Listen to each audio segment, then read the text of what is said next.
ரீப்ரொடக்ஷனே முதல்ல தப்பு. ரீப்ரொடக்ஷனா குழந்தை பெற்றுக்கிறது என்னை பொறுத்த வரைக்கும் தப்பு. உன் புள்ள பிறந்து என்ன சாதிக்க போறான்? ஒண்ணுமே சாதிக்க போறது கிடையாது. வந்தானா கஷ்டம் தான் படுவான். அப்துல் கலாம் கச்சிருப்பாரா?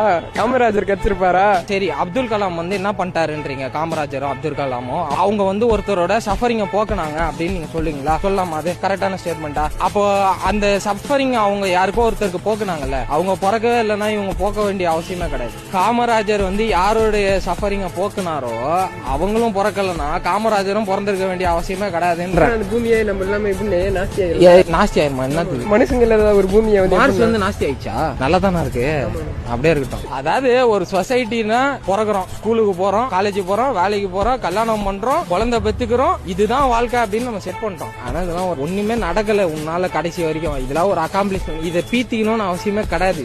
குப்பையில போடு, இதெல்லாம் ஒரு அக்காம்ப்ளிஷ்மெண்டே கிடையாது. நீங்க ஸ்கூல் ஜாயின் பண்ற வரையும் வந்து சந்தோஷமா இருக்கலாம். ஜாயின் பண்ணதுக்கு அப்புறம் 10th 12th காலேஜ் ஒர்க் கல்யாணம் இது எப்பவுமே வந்து பாத்தீங்கன்னா சந்தோஷமா இருந்திருக்குமானா இல்ல. சரி, எப்ப இருந்திருப்போம்? ஸ்கூல் காலேஜ் படிக்கும் போது வேணா மேபி இருந்திருக்கலாம். அதுக்கப்புறம் அந்த கல்யாணம் அப்படின்னு வந்ததுக்கு அப்புறம் அந்த சந்தோஷம் ஒண்ணு இல்லவே இல்லன்னு. ஆமா, நீங்க சொன்னது பண்ணா சந்தோஷமா இருந்திருக்கலாம் போல இருக்குன்னு அதெல்லாம் பண்ணாம ஒன்ன நீயே டார்ச்சர் பண்ணிக்கிற, அவ்வளவுதான். கல்யாணம் பண்ற பேர்ல கல்யாணம்ன்றது அவங்களோட டார்ச்சர். ரெஸ்பான்சிபிலிட்டின்றது வந்து ஆல்ரெடி உனக்கு நிறைய இருக்கு. அது கூட தலையில எதுக்கு நீ எக்ஸ்ட்ராவா ஒன்று எடுத்து போட்டுக்கிற? எனக்கே கூட சேர்ந்து உன்ன மாதிரி ஆயிரணும்னு தோணுது.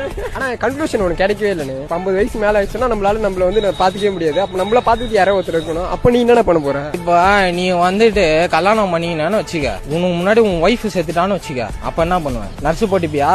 அதை இப்ப பண்ணு.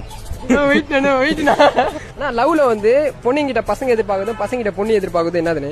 லவ்ன்றது ஃபர்ஸ்ட் ஆஃப் ஆல் ஒரு டிராமா. ஆஸ் அ பையனா கண்டிப்பா நீ எதிர்பார்க்கறது வந்து தான். ஒரு பொண்ணா நீ எதிர்பார்க்கறது வந்து மணி, அட்டென்ஷன் எதுவா வேணா இருக்கும். ஆனா உங்க ரெண்டு பேருக்குமே உங்களோட டூ இன்டென்ஷன்ஸை ஒத்துக்க முடியாது. ஏன்னா ஒத்துக்கிட்டா நீங்க கெட்டவங்களாயிடுங்க. அதனால உனக்கு வந்து ஒரு கவர் வேண்டி இருக்கு. அதனால நீ வந்து ஐ லவ் யூ அதெல்லாம் சொல்லிட்டு நம்ம சுத்த வேண்டியது. கடைசியில வந்து அந்த டிராமா ஓவரா போகும்போது ஒன்னாலேயோ இல்ல அவளாலேயோ தாங்க முடியாது அப்படிங்கும் போது பிரேக்கப். லவ் பண்றவங்க போய் கேட்டா அப்படிலாம் கிடையாது. கருப்பா குண்டா மூஞ்சி எல்லாம் புள்ளியா இருந்தா நீ பண்ணுவியா? உனக்கு அந்த பொண்ணை ரொம்ப பிடிச்சிருக்கு. அந்த மாதிரி நிறைய பொண்ணுங்க இருக்காங்க, அழகான பசங்க அப்படிதானே பண்றாங்க. அவங்களுக்கு மேட்சிங்கா இருக்காது. எப்படா இவனுக்கு போய் இப்படி கிடைச்சிருக்கு அப்படின்ற மாதிரிலாம் யோசிப்போம்ல. சும்மா வந்துட்டு இந்த யூடியூப்லயும் ஃபேஸ்புக்லயும் வரணும் அப்படின்னு சொல்லிட்டு ஃபேமஸ் ஆகணும் அப்படின்றதுக்காக பண்றது. உள்ளுக்குள்ள அவனுக்கு எவ்வளவு பிரச்சனை இருக்குன்னு நமக்கு எப்படி தெரியும்? உங்ககிட்ட யாரும் பொண்ணாச்சும் வந்து ஐ லவ் யூன்னு ஒரு வார்த்தை சொல்லியிருக்கீங்களா? சொல்லிருக்காங்க. அது நீங்க என்ன பண்ணீங்க? நான் ஏங்க அக்செப்ட் பண்ண போறேன்? நான் லவ்வே இல்லைங்கிறேன். நான் உங்க மேல பைத்தியமா இருக்கு, எனக்கு உங்களை ரொம்ப லெக்சர் எடுத்தாலும் உங்களுக்கு அந்த லெக்சர் அந்த பொண்ணுக்கு எடுப்பேன்.